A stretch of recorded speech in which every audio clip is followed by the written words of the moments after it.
9:30-ക്ക് തുടങ്ങുന്ന കലാപരിപാടികൾ കൃത്യം അരമണിക്കൂർ കഴിയുമ്പോൾ വന്ന് അവസാനിപ്പിക്കണമെന്ന് പോലീസ് അധികാരികൾ ആവശ്യപ്പെടുകയാണ്. ഈ നൃത്താടക രംഗത്ത് അവൻ്റെ കഴിവ്, അവൻ്റെ പ്രതിഭ തെളിയിച്ച എത്രയോ മഹാപ്രതിഭകൾ യാതൊരു തരത്തിലും ഇവിടെ അടയാളപ്പെടുത്താതെ, കലാരംഗത്തൊരു ഇടം ലഭിക്കാതെ, ഒരു രേഖകളിലും രേഖപ്പെടുത്തി വെക്കാതെ അവൻ്റെ ജീവിതം കഴിഞ്ഞ് മൺമറഞ്ഞു പോയ അവസ്ഥയാണ് ഉള്ളത്.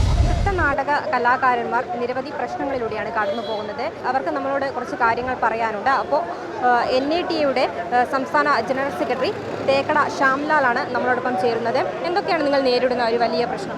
ഏറ്റവും അധികം പ്രധാന വിഷയമെന്ന് പറഞ്ഞാൽ രാത്രി 10 മണിക്ക് ശേഷമുള്ള മൈക്ക് ഓർഡർ പ്രശ്നമാണ്. 10 മണിക്ക് ശേഷം കലാപരിപാടികൾ അവതരിപ്പിക്കാൻ നമുക്ക് കഴിയാത്ത സാഹചര്യമാണ്.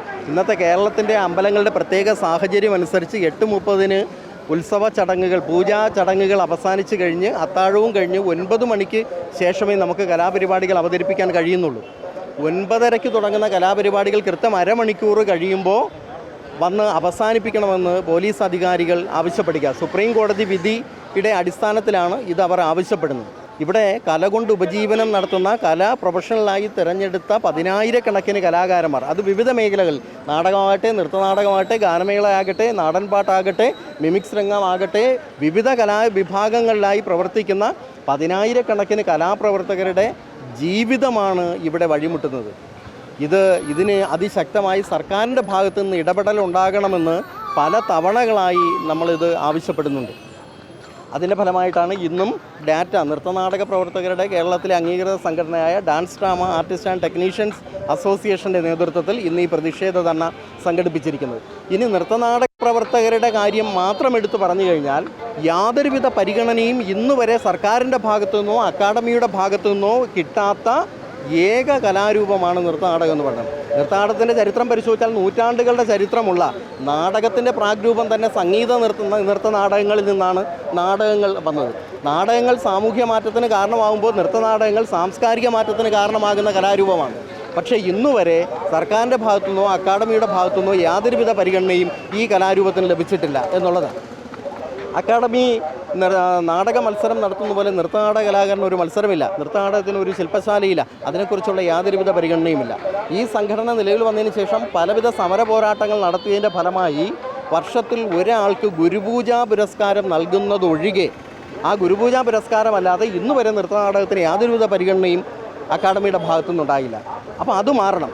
അക്കാദമി ഒരു വർഷം തന്നെ എത്രയോ അധികം അവാർഡുകൾ പ്രഖ്യാപിക്കുന്നുണ്ട്. അതിൻ്റെ കൂട്ടത്തിൽ ഈ ഒരു ജീവിതകാലം മുഴുവനും കൗമാരവും യൗവനവും ആരോഗ്യം അനുവദിക്കുന്നത് വരെയുള്ള വാർദ്ധക്യം വരെ ഈ നൃത്തനാടക രംഗത്ത് അവൻ്റെ കഴിവ്, അവൻ്റെ പ്രതിഭ തെളിയിച്ച എത്രയോ മഹാപ്രതിഭകൾ യാതൊരു തരത്തിലും ഇവിടെ അടയാളപ്പെടുത്താതെ, കലാരംഗത്തൊരു ഇടം ലഭിക്കാതെ, ഒരു രേഖകളിലും രേഖപ്പെടുത്തി വെക്കാതെ അവൻ്റെ ജീവിതം കഴിഞ്ഞ് മൺമറഞ്ഞു പോയ അവസ്ഥയാണ് ഉള്ളത്. കഴിഞ്ഞു പോയവരായാലും ഇന്ന് നിലനിൽക്കുന്ന നൃത്തനാടക പ്രവർത്തകർക്കും അതാണ് സംഭവിച്ചുകൊണ്ടിരിക്കുന്നത്. അതിനൊരു മാറ്റം വരണം. ഈ പ്രവർത്തകൻ അവൻ്റെ പ്രതിഭ തെളിയിക്കപ്പെടണം, അവൻ അംഗീകരിക്കപ്പെടണം, അവനൊരു സ്പേസ് ഉണ്ടാകണം ഈ രംഗത്ത്. അതാണ് നമ്മുടെ ഏറ്റവും വലിയ ഡിമാൻഡ്. കലാകാര പെൻഷൻ 4,000 രൂപയാക്കിയിട്ട് വർഷങ്ങളേറെയായി. ഇപ്പോഴത്തെ സർക്കാർ വരുന്നതിന് മുന്നെയാണ് 4,000 രൂപയാകുന്നത്. അതിനെ 5,000 രൂപയായി ഉയർത്തണമെന്നുള്ളതാണ് നമ്മുടെ ഒരു ഡിമാൻഡ്. അതുപോലെ തന്നെ ഒപ്പം 60 വയസ്സ് കഴിഞ്ഞ കലാപ്രവർത്തകർക്ക് ഒരു വട്ടം കൂടി ക്ഷേമനിധിയിൽ ഉൾപ്പെടുത്താനുള്ള ഒരു അവസരം സർക്കാർ ഇടപെട്ട് ഉണ്ടായിക്കൊടുക്കുക. കാരണം ഇത്രയും കൊല്ലക്കാലം ഈ രംഗത്ത് നിന്നിട്ട് ഈ ക്ഷേമനിധി ഒക്കെ ഈ കലാകാരന്മാർക്കിടയിലേക്ക് അതിനെക്കുറിച്ചുള്ള അവയർനെസ് കിട്ടി തുടങ്ങിയിട്ട് തുച്ഛമായ വർഷങ്ങൾ മാത്രമേ ആയുള്ളൂ. ഈ അറിവ് ലഭിച്ചപ്പോഴത്തേക്ക് 60 വയസ്സ് കഴിഞ്ഞ കലാകാരന്മാരായ ബഹുഭൂരിപക്ഷം കലാകാരന്മാർ ഇന്ന് വാർദ്ധക്യ സഹജമായ പലവിധ രോഗങ്ങളാലും ആരോഗ്യം ക്ഷയിച്ചും യാതൊരുവിധ പരിഗണനയും യാതൊരുവിധ ജീവിക്കാൻ മാർഗമില്ലാതെ കഴിയുന്നവരുണ്ട്. കലാകാരനറിയാലോ, അവൻ അർത്ഥപട്ടിണിയിൽ കഴിയുന്നവനാണ്. അപ്പോൾ അവൻ വലിയ ജീവിത പ്രാരാബ്ദങ്ങൾ കഴിയുന്നവൻ, അവൻ ഒരുപാട് സമ്പാദിച്ചു വെച്ചിട്ടുള്ളവനല്ല. അപ്പോൾ 60 വയസ്സ് കഴിഞ്ഞ കലാകാരന്മാർക്ക് ഈ ഒരു പെൻഷൻ വലിയൊരു അനുഗ്രഹമാണ്. അപ്പോൾ അവർക്കൊരു ഒറ്റത്തവണ കൂടി അതിനെ ഒന്ന് അപേക്ഷ കൊടുക്കാനുള്ള ഒരു അവസരം കൂടി സർക്കാർ ഉണ്ടാക്കിത്തരണം. അതുപോലെ അക്കാദമി ഒരു ഇൻഷുറൻസ് പദ്ധതി ആദ്യം രൂപീകരിച്ചിട്ടുണ്ടായിരുന്നു. ഇന്നിപ്പോൾ അത് നിലച്ച അവസ്ഥയിലാണ്. അപ്പോൾ അന്ന് അത് അപേക്ഷിക്കാൻ കഴിയാതിരുന്ന ഒട്ടനവധി പ്രവർത്തകരുണ്ട്. ആ കലാകാരന്മാർക്ക് കൂടി ഇൻഷുറൻസ് പദ്ധതിയിൽ ഒരു തവണ കൂടി ചേരാനുള്ള ഒരു അവസരം ആ കലാകാരന്മാർക്ക് ഉണ്ടാക്കി കൊടുക്കണം. അതുപോലെ നൃത്തനാടകം ഇപ്പോൾ ക്ഷേത്രകലയായി അംഗീകരിച്ചുകൊണ്ട് എല്ലാ ഉത്സവ പറമ്പുകളിലും ക്ഷേത്രത്തിൽ ഉത്സവത്തോടനുബന്ധിച്ച് നൃത്തനാടകങ്ങൾ അവതരിപ്പിക്കുന്നതിനുള്ള ഒരവസരം സർക്കാരും ദേവസ്വം ബോർഡും ഇടപെട്ട് അങ്ങനെ ഒരു തീരുമാനം നമുക്കുണ്ടാക്കി തരണം. കാരണം നമ്മുടെ ചരിത്രവും പുരാണവുമാണ് നൃത്തനാടകങ്ങളിലൂടെ നമ്മൾ അവതരിപ്പിക്കപ്പെടുന്നത്. പുതിയ തലമുറയ്ക്ക് ഈ ചരിത്രത്തെക്കുറിച്ച്, പുരാണത്തെക്കുറിച്ച്, പുരാണ സംസ്കാരത്തെക്കുറിച്ച്, അന്നത്തെ നാടിനെക്കുറിച്ച്, ഭരണാധികാരികളെക്കുറിച്ച്, അവരുടെ ഭരണപരിഷ്കാരങ്ങളെക്കുറിച്ചും ഒക്കെ തന്നെ നമ്മുടെ സംസ്കാരം രൂപപ്പെട്ടതു മുതൽ നമ്മുടെ പുരാണത്തിൽ പറഞ്ഞിരിക്കുന്ന കാര്യങ്ങളെല്ലാം പുതുതലമുറയ്ക്ക് പകർന്നു കൊടുക്കാൻ കഴിയുന്ന ഏക കലാരൂപം നൃത്തനാടകമാണ്. നാടകത്തിൽ സാമൂഹ്യ പ്രസക്തിയുള്ള സബ്ജക്റ്റുകൾ നമ്മൾ കൈകാര്യം ചെയ്യുമ്പോൾ നൃത്തനാടകത്തിൽ അതിനേക്കാൾ വളരെ തീക്ഷ്ണമായ, വളരെ ഗൗരവമായ, പുതിയ തലമുറയ്ക്ക് ഉപകാരപ്പെടുന്ന ഒട്ടനവധി പ്രശ്നങ്ങൾ നമ്മൾ കൈകാര്യം ചെയ്യുന്നുണ്ട്. അത് പുതുതലമുറയിലേക്ക് എത്തണമെങ്കിൽ ഇത് അവതരിപ്പിക്കുന്നതിനുള്ള ഇടങ്ങൾ നമുക്ക് ലഭിക്കണം. അതിന് സർക്കാരിൻ്റെ ഭാഗത്തു നിന്നും, അക്കാദമിയുടെ ഭാഗത്തു നിന്നും, ദേവസ്വം ബോർഡിൻ്റെ ഭാഗത്തു നിന്നുമുള്ള ശക്തമായ ഇടപെടലുകൾ ഉണ്ടാകണം എന്നുള്ളതാണ് നമ്മൾ മുന്നോട്ട് വയ്ക്കുന്ന ആവശ്യങ്ങൾ. സർക്കാർ ഈ വിഷയത്തിൽ എന്തെങ്കിലും പ്രതികരണം ഈയിടെ നടത്തിയിട്ടുണ്ട്? ഇവിടെ യഥാർത്ഥത്തിൽ ഇടപെടാൻ കഴിയുന്നത് സർക്കാരിനാണ്.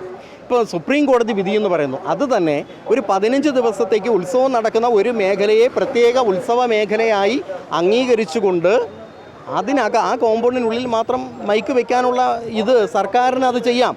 പക്ഷേ സർക്കാർ ഇത് ചെയ്യുന്നില്ല. ഞാൻ പറഞ്ഞു 9:30 പരിപാടി തുടങ്ങി അരമണിക്കൂർ കഴിയുമ്പോൾ പോലീസ് സേവാന്മാർ വരികയാണ്. അവരിത് നിർത്താൻ അവകാശപ്പെടുകയാണ്. ഇവിടെ വേഷമിട്ട് മുഖത്ത് ചായം തേച്ച് അവൻ്റെ കലാപ്രകടനം അവതരിപ്പിക്കാൻ അരമണിക്കൂർ അവൻ തയ്യാറാകുമ്പോൾ തന്നെ, അവതരിപ്പിച്ച് തുടങ്ങുമ്പോൾ തന്നെ ആ വേഷം കെട്ടിയ ആ വേഷത്തെ പൂർത്തീകരിക്കാൻ കഴിയാതെ ആ വേദിയിൽ അവൻ ആ വേഷം അഴിച്ചു വയ്ക്കാൻ നിർബന്ധിതനാകുകയാണ്.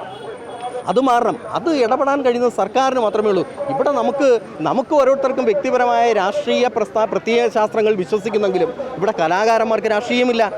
ഇത് ഏതു രാഷ്ട്രീയ പ്രസ്ഥാനത്തിൽ ജീവിക്കുന്നവനെയും ബാധിക്കുന്ന കാര്യമാണ്. അപ്പോൾ അതുകൊണ്ട് ഇവിടെ നമുക്ക് ഈ നിൽക്കുന്നവർക്ക് ആർക്കും, കലാരംഗത്ത് ഉള്ളവർക്ക് ആർക്കും വ്യക്തമായ രാഷ്ട്രീയം കലയിലില്ല. അപ്പോൾ ഇത് എല്ലാ രാഷ്ട്രീയത്തിൽ വിശ്വസിക്കുന്ന കലാകാരന്മാരെയും ബാധിക്കുന്ന കാര്യമാണ്. അപ്പോൾ അതുകൊണ്ട് ഏതു സർക്കാർ വന്നാലും ഈ കലാകാരൻ്റെ ഈ വിഷയങ്ങളിൽ ഇടപെടണം എന്നുള്ളത് തന്നെയാണ് നമ്മുടെ ആവശ്യം. സർക്കാരിനെ എന്തെങ്കിലും ചെയ്യാൻ കഴിയുള്ളൂ.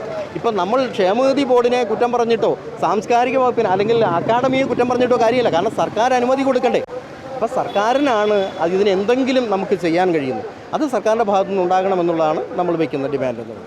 അപ്പോൾ ഈ കേരളത്തിലെ കലാകാരന്മാരുടെ കഴിവുകൾ ലോകം തിരിച്ചറിയണം എന്നുള്ളതാണ്, ഇവരുടെ ഉപജീവന മാർഗവും ഇത് തന്നെയാണ്. അപ്പോൾ സർക്കാർ ഈ വിഷയത്തിൽ കൃത്യമായ രീതിയിലുള്ള ഇടപെടലുകൾ നടത്തണം എന്നുള്ളതാണ് പ്രധാനമായും പറയാനുള്ളത്. ക്യാമറമാൻ അനിൽകുമാറിനൊപ്പം അനശ്വര, വിസ്മയ ന്യൂസ്, തിരുവനന്തപുരം.